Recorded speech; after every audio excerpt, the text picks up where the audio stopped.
Good morning students. मैं Rakesh Kumar Sinha VSS girls high school में maths physics का टीचर हूँ।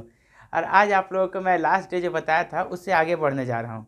उससे आगे आज मैं आपके लिए एक बहुत ही इंपॉर्टेंट चीज़ बताने जा रहा हूँ जो एग्ज़ाम के लिए या कंपटीशन के लिए भी आपके लिए बहुत इंपॉर्टेंट है। और ये क्या है, कुछ खास फिजिकल क्वांटिटीज़ का, कुछ खास फिजिकल क्वांटिटीज़ जो यहाँ पर लिखा हुआ है। इन खास फिजिकल क्वांटिटीज़ का आज मैं डायमेंशन निकालना आपको सिखाऊंगा। डायमेंशन निकालना एक तरह से कहिए तो मैं डायमेंशन निकाल के आज बता दूंगा कि वो सब डायमेंशन क्या होता है और कैसे हम लोग निकालते हैं। ये बहुत ही इंपॉर्टेंट है, ये ध्यान रखिएगा। और आप लोगों को कभी कभी इसका अनुपात रेशियो भी आता है निकालने के लिए। तो हम लोग क्या करेंगे, आज कुछ खास फिजिकल क्वांटिटीज़ का हम लोग निकालने के लिए सीखेंगे। चलिए शुरू करते हैं। सबसे पहला हमारे पास है यहाँ पर ग्रेविटेशनल कांस्टेंट जी। ग्रेविटेशनल कांस्टेंट जी का तो किसी का भी निकालने के लिए हम सबसे पहला काम क्या करते हैं कि उसका फॉर्मूला लेते हैं। फॉर्मूला आप लोग को पहले ही बताया जा चुका है, A G equals to F R square by m1 × m2। ये हम ग्रेविटेशनल लॉ, न्यूटन के ग्रेविटेशनल लॉ से मैं ये काम कर रहा हूँ। वहाँ से एफ इक्वल्स टू होता है जी m1 m2 by are square. तो मैं क्या किया, इसको जी को निकाल लिया, F R square by m1 × m2 कर लिए। अब यहाँ पर हमको करना क्या है कि सभी का डायमेंशन बैठाना है। और डायमेंशन में आपको निकालने के लिए पहले ही बोला था कि एप्लीकेशन से बोला था कि उसका जो आपको किताब में दिया उसको कर लीजिएगा। मैं यहाँ डायरेक्ट डायमेंशन पुट कर रहा हूँ। एफ का हम लोग जानते हैं, एफ क्या है तो फोर्स है, आर क्या है तो डिस्टेंस है, डिस्टेंस है, ये आर लिखा हुआ है आर। और एम क्या है तो मास है। तो इस सभी का मैं बैठाऊंगा डायमेंशन। एफ का हो गया MLT-2, इसे इस तरह से हम स्क्वायर ब्रैकेट में करके लिखेंगे। उसके बाद क्या है आर स्क्वायर का, आर का डिस्टेंस मतलब कि L का पावर 2, ठीक है। उसके बाद मास का है तो मास का M × M, इस तरह से मैं यहाँ बैठा दिए। अब इसको सॉल्व करूँगा। इसको सॉल्व करने का मतलब देखिएगा, सबसे पहले एक M कट गया, कैंसिल हो गया, ठीक है। एक M बच गया, L मेरा ऊपर से बच गया है तो इस M को हम ऊपर ले जा रहे हैं। तो ऊपर ले जाएंगे तो नीचे का M ऊपर जाएगा तो यहाँ कुछ नहीं तो 1 है, तो ऊपर जाएगा तो -1। L यहाँ पर एक ठो ये है, एक पावर इसका है, यहाँ पहले M कट गया था, L का पावर में 1 है डायमेंशन, और M यहाँ पे L का 2 है तो L का हो जाएगा 1 + 2, और T का हो जाएगा एक ही तो T है मेरे पास, T का पावर -2 में, मतलब डायमेंशन -2 है। तो ये इसका सॉल्व करेंगे हम लोग तो M -1 L3 T-2, ये हो गया डायमेंशनल फार्मूला जी का। ये बहुत ही इंपॉर्टेंट है और सबसे ज़्यादा बार पूछा गया है, ध्यान रखिएगा। आपके एग्जाम में या पहले कंपटीशन में तो बहुत पूछा जाता था, लेकिन अब ये थोड़ा कंपटीशन में कम हो गया है क्योंकि ये बहुत ही फेवरेट हो गया है सब, मतलब कि बहुत फेवरेट क्या, बहुत प्रसिद्ध हो गया सभी जगह। इसलिए भी इसका वैल्यू जो है सो कम पूछा जाता है, लेकिन फिर भी आपकी एग्ज़ाम के लिए ये बहुत इंपॉर्टेंट है। एग्जाम में अभी भी पूछा जाता है बार बार। ये पहला था जी। अब दूसरा मेरा यहाँ पर दिया हुआ है प्लांक्स कांस्टेंट। उम्मीद करते हैं आपको समझ में आ गया होगा अच्छी तरह से। इससे फिर से प्रैक्टिस कर लीजिए, आप कॉपी में निकाल करके अभी पॉज करके वीडियो को रोक के और अभी का भी बना लीजिए। मैं दूसरा आता हूँ प्लांक्स कांस्टेंट। प्लांक्स, इसको प्लैंक्स कांस्टेंट कहते हैं, प्लैंक्स कांस्टेंट शॉर्टकट में। इसको हम लोग एच से डिनोट करते हैं, ठीक है। प्लैंक्स कांस्टेंट में जब हम लोग बात करेंगे तो प्लैंक्स कांस्टेंट जो है सो हम लोग निकालेंगे यहाँ पर इसके लिए। तो प्लैंक्स कांस्टेंट का फॉर्मूला होता है, इसको एच से डिनोट करते हैं। और हमारे पास एक फार्मूला है E = h न्यू, ठीक है। E = h न्यू, जहाँ E क्या है तो एनर्जी, E क्या है एनर्जी, न्यू क्या है तो फ्रीक्वेंसी, फ्रीक्वेंसी है। और H का हमको निकालना है, H जो है सो प्लांक्स कांस्टेंट है। तो हमारे पास फार्मूला आता है H = E/न्यू। तो E एनर्जी, एनर्जी का और वर्क का मैं पहले ही बोला था आप लोगों को सेम होता है, एनर्जी का और वर्क का। तो एनर्जी का डायरेक्ट में बैठाता हूँ। अगर एनर्जी का आपको याद नहीं है तो ध्यान से दिमाग में रखिएगा इसका। एनर्जी का हम बताए थे वर्क का इक्विवेलेंट होता है, तो वर्क आप जानते हैं फोर्स × डिस्प्लेसमेंट। तो MLT-2 × L, मतलब ML2T-2। तो यहाँ पर E की जगह बैठाएंगे ML2T-2, ये हो गया E का। और फ्रीक्वेंसी है, फ्रीक्वेंसी का मतलब होता है पर सेकेंड। न्यू इक्वल टू होता है 1/t, मतलब इसका डायमेंशन क्या होगा तो T का पावर -1। T में सिर्फ रहता है M0 L0 और T-1। तो इसका हम बैठाएंगे नीचे में सिंपल T-1, ठीक है, इस तरह से। अब इसको सॉल्व करते हैं तो ML2T-2, ये ऊपर जाएगा तो प्लस हो जाएगा -1 मतलब कि mL2T माइनस माइनस प्लस हो जाएगा -2 + 1, मतलब हो जाएगा m1L2T-1। ये हो गया डायमेंशनल फार्मूला आपका एच का। ये बहुत इंपॉर्टेंट है अभी के समय में, सबसे ज़्यादा बार पूछा जाने वाला एग्जाम में और कोई भी कंपटीशन में एच का प्लांक्स कांस्टेंट का डायमेंशन पूछता है तो m1L2T-1, ये ध्यान रखिएगा, ये बहुत इंपॉर्टेंट है। और इसमें सबसे बड़ी बात ये है कि इससे आप लोग बहुत सारे चीज़ को चेंज करते हैं, तो वो चेंज करना ही मैं सिखाऊंगा इसमें। ठीक है, अब तीसरा आता हूँ कोएफिशिएंट ऑफ विस्कोसिटी। ये आपको उम्मीद करते हैं कि ये भी समझ में आ गया होगा अच्छी तरह से। हम बार बार यही बात बोलेंगे आपको कि बढ़िया से समझ लीजिए निकालने का तरीका, और वीडियो को पॉज करके आप अभी तुरंत इसको बना करके देख लीजिए। आपको ये YouTube में मिल रहा है, और कहीं कोई प्रॉब्लम हो तो यहाँ पर एक व्हाट्सअप नंबर दिया हुआ है, इस व्हाट्सअप नंबर पे आप कहीं प्रॉब्लम हो तो आप उसमें बात कर सकते हैं। तीसरा है मेरे पास कोएफिशिएंट ऑफ विस्कोसिटी, इसको ईटा से डिनोट करते हैं। ठीक है, यहाँ लिखा हुआ है 2 हो गया मेरे पास।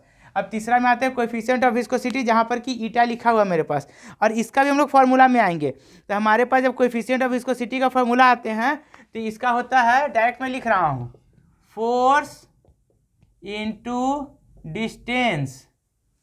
ठीक है, फोर्स इंटू डिस्टेंस, फार्मूला इसका ध्यान रखिएगा। ये फोर्स इंटू डिस्टेंस होता है बाय एरिया इंटू वेलोसिटी। अब ये फार्मूला आया कहाँ से? आप तो ये फार्मूला आपको मिल नहीं रहा हो किताब में, हो सकता है। तो जब ये फार्मूला नहीं मिल रहा होगा तो ये फार्मूला आपको चैप्टर में एक है, विस्कोसिटी चैप्टर है, वहाँ पर ये फार्मूला मिलेगा। वहाँ मैं इसका डिटेल्स जब जाऊँगा विस्कोसिटी में तो वहाँ इसके डिटेल्स बताऊँगा। फिलहाल मैं इसी में काम करता हूँ। फोर्स का हम लोग जान गए हैं mLT-2, फोर्स का हम लोग ये जान गए। आज आपको बहुत ही इंपॉर्टेंट चीज़ मैं बता रहा हूँ, जो एग्जाम में इसमें से एक नए का नहीं आना, आपका 1 या 2 जरूर आएगा। mLT-2, डिस्टेंस का L1, जिसके ऊपर कुछ नहीं उसके ऊपर 1, एरिया का होता है मीटर स्क्वायर, तो हम लोग लेते हैं एरिया का L², और वेलोसिटी का हम लोग पहले ही पढ़ चुके हैं, LT-1 होता है मीटर पर सेकेंड। ठीक है, तो LT-1 होता है। अब इसको हम सॉल्व करते हैं। यहाँ पर ध्यान देखिएगा, m तो एक ही है तो m का तो 1 ही रह जाएगा। l कितना है? 1 ऊपर में, फिर 1 यहाँ, फिर 2 ऊपर में, नीचे से ऊपर जाएगा तो, और फिर एक l यहाँ है, ये ऊपर जाएगा तो फिर -1 ml t। अब देखते हैं t-2 ऊपर में, नीचे से -1 ऊपर जाएगा, तो हो जाएगा m1 l, एक ठो 1 और एक ठो 1 काट देते हैं। ठीक है, तो 2 में से 1 गया -1, और t देखते हैं जब इसको हटाते हैं तो t -2 प्लस माइनस तो -1 m l-1 t-1, coefficient of viscosity ईटा का। ये बहुत इंपॉर्टेंट है। ठीक है, हम पहले ही बताएं, यहाँ पर हम 6 ठो लिए हैं आपके लिए, और 6 बहुत ही इंपॉर्टेंट वाला लिए हैं। और आप लोग अगर इसको निकालना सीख लेते हैं तो आपको भविष्य में कभी भी क्लास 11, 12 या आगे कभी भी आपको डायमेंशन को कभी रटना नहीं पड़ेगा और कभी कोई प्रॉब्लम नहीं होगा। ठीक है, तो मेरे पास ये कोएफिशिएंट ऑफ विस्कोसिटी क्लियर हो गया। अब चौथा आते हैं वेलोसिटी ग्रेडियंट। वेलोसिटी ग्रेडियंट क्या है कि हमारे पास फिजिकल क्वांटिटीज़ में जब आते हैं तो मेरे पास 2 चीज़ होता है। ठीक है, इसको ध्यान रखिएगा। 2 चीज़ क्या होता है? पहला अगर हम लोग आते हैं तो रेट निकालना, और दूसरा आते हैं तो ग्रेडियंट निकालना। ठीक है, रेट निकालना और ग्रेडियंट निकालना, 2 चीज़। किसी भी चीज़ का जब रेट निकालना होगा, जैसे ए का हमको रेट निकालना है, तो सपोज करते हैं किसी क्वांटिटी बी पे डिपेंड करता है, तो इसको टाइम से डिवाइड करते हैं। ठीक है, जब भी रेट निकालना हो तो टाइम से डिवाइड करेंगे, और जब ग्रेडियंट निकालना हो, ए का ग्रेडियंट निकालना है तो इसको डिस्टेंस से डिवाइड करेंगे। ठीक है, किसी भी कभी भी प्रेशर ग्रेडियंट हो, वेलोसिटी ग्रेडियंट हो, कोई भी चीज़ का ग्रेडियंट निकालना हो, टेम्परेचर ग्रेडियंट हो, तो हमेशा उसको डिस्टेंस से डिवाइड कीजिएगा। डिस्टेंस के हिसाब से जो चेंजिंग होता है उसको ग्रेडियंट कहते हैं, और टाइम के हिसाब से जो चेंजिंग होता है, जब हम लोग टाइम देखते हैं टाइम के हिसाब से चेंजिंग होता है तो उसको हम लोग रेट कहते हैं। इस चीज़ को ध्यान रखिएगा। तो हमारे पास यहाँ निकालना क्या है? ग्रेडियंट। वेलोसिटी का ग्रेडियंट का हम लोग को डायमेंशन निकालना है। तो वेलोसिटी का ग्रेडियंट का जब डायमेंशन निकालना रहेगा, ये हो चुका है तीसरा, ग्रेडियंट का डायमेंशन निकालना होगा, तो 4th नंबर है, तो इसको हम बोले v/x, वेलोसिटी बाय डिस्टेंस। ठीक है, वेलोसिटी बाय डिस्टेंस लेंगे, और वेलोसिटी का हम लोग जानते हैं LT-1, और डिस्टेंस का हमारे पास है L, डिस्टेंस को L ही में नापते हैं, तो डिस्टेंस का है L। अब इसको L कट गया तो मेरा क्या आया? T-1। तो वेलोसिटी ग्रेडियंट को हम लोग कहते हैं, जनरली हमको मिलता है dv/dx। ठीक है। तो dv/dx का हमको मिला t-1। तो इसका कभी आपसे डायमेंशन पूछा जाए कि m में डायमेंशन क्या होगा, तो m 0, जिसके पास कुछ नहीं उसका 0। और डायमेंशन फार्मूला आप लोग जब भी लिखिए तो कोशिश कीजिए इस फॉर्मेट में लिखिए, m0 l0 t-1, इस फॉर्मेट में लिखिए। जिसका कुछ नहीं है उसके पास 0 है। तो मेरे पास वेलोसिटी ग्रेडियंट का भी हो गया। ये 4 चीज़ का हम निकाल लिए। उम्मीद करते हैं चारों चीज़ में आपको कहीं कोई दिक्कत नहीं होगा। ठीक है, ये 4 ठो आपको हम अच्छी तरह समझाने की कोशिश किए हैं। अब 5वां में आते हैं यंग्स मॉडुलस में। ठीक है, देखिए 5वां यंग्स मॉडुलस। यंग्स मॉडुलस क्या है कि इलास्टिसिटी आपके पास एक चैप्टर है, इलास्टिसिटी एक चैप्टर है। उस चैप्टर में जब हम आते हैं तो वहाँ पर यंग्स मॉडुलस का निकालते हैं। यंग्स मॉडुलस एक इतना इंपॉर्टेंट टॉपिक है आपके लिए कि हर साल इससे एक क्वेश्चन रहता है। यंग्स मॉडुलस ये इलास्टिसिटी में है, और वहाँ पर हम लोग जब यंग्स मॉडुलस निकालते हैं तो वहाँ यंग का एक फार्मूला था, यंग दिए थे, उसी फार्मूला का यूज़ करते हैं। यंग का फार्मूला जो y इक्वल टू हम लोग निकालते हैं, वो यंग्स मॉडुलस हम लोग को देता है। उसका फार्मूला होता है y equals to longitudinal stress upon longitudinal strain. ठीक है, ये फार्मूला होता है। ठीक है, मतलब कि लॉन्गिट्यूडिनल मतलब लंबवत जो स्ट्रेस हो और लंबवत जो स्ट्रेन हो। ठीक है, लॉन्गिट्यूडिनल का मतलब लंबाई में स्ट्रेस। ठीक है, इसको स्ट्रेस ही याद कीजिएगा आप लोग। इसको हिंदी में हम पहले ही बताएं, फिजिकल टर्म्स को कभी भी हिंदी में याद नहीं कीजिएगा। उस तरह से लंबाई में स्ट्रेन। ठीक है, स्ट्रेन, ये 2 चीज़ हम लोग यहाँ पर निकालते हैं। स्ट्रेस और स्ट्रेन अब होता क्या है, देखिए हम सिंपल सा बात कर रहे हैं, यहाँ पर नोट में एक ठो देखिए, स्ट्रेस इक्वल्स टू होता है फॉर्मूला F/A। हाँ ठीक है, F/A हम लोग यूज़ करते हैं। ठीक है, और जब हम लोग स्ट्रेन में आते हैं तो उसका फॉर्मूला होता है ΔL/L, मतलब चेंज इन लेंथ में लंबाई में बदलाव का अनुपात। ये लंबाई में बदलाव है, ये लंबाई है और एक्चुअल लंबाई है, दोनों का अनुपात निकालते हैं, उसको स्ट्रेन कहते हैं। तो इसको अगर हम मीटर लेंगे, इसको मीटर लें, तो मीटर कैंसिल हो जाती है। ये तो डायमेंशन लेस क्वांटिटी है, ये डायमेंशन लेस क्वांटिटी है। तो जब इसके पास कोई अपना डायमेंशन ही नहीं तो इसका तो अस्तित्व ही खत्म हो गया हमारे पास स्ट्रेन का। तो निकालेंगे क्या हम, सिर्फ और सिर्फ स्ट्रेस का। तो y का वही डायमेंशन होगा जो स्ट्रेस का होता है, F/A। और अगर क्लास 9 का आपको थोड़ा सा याद होगा तो वहाँ पर हम लोग क्या किए थे कि प्रेशर निकाले थे, फोर्स पर यूनिट एरिया, मतलब F/A। मतलब यहाँ पर ये जो होगा वैल्यू, ये प्रेशर का इक्वल होगा। याद रखिए, जो प्रेशर का होता है वही आपका इसका भी होता है। इसका होगा फोर्स का mL/t-2 और एरिया का L²। इसको सॉल्व करते हैं तो m1 L1 - 2 नीचे से ऊपर जाएगा, 1 है 2 है, और t-2 मतलब m L-1 t-2। ये आपको मिलेगा यंग्स मॉडुलस का। ये आपको किताब में सारा चीज़ का मिल जाएगा, लेकिन हम यहाँ निकालना सिखा रहे हैं आपको। m L-1 t-2।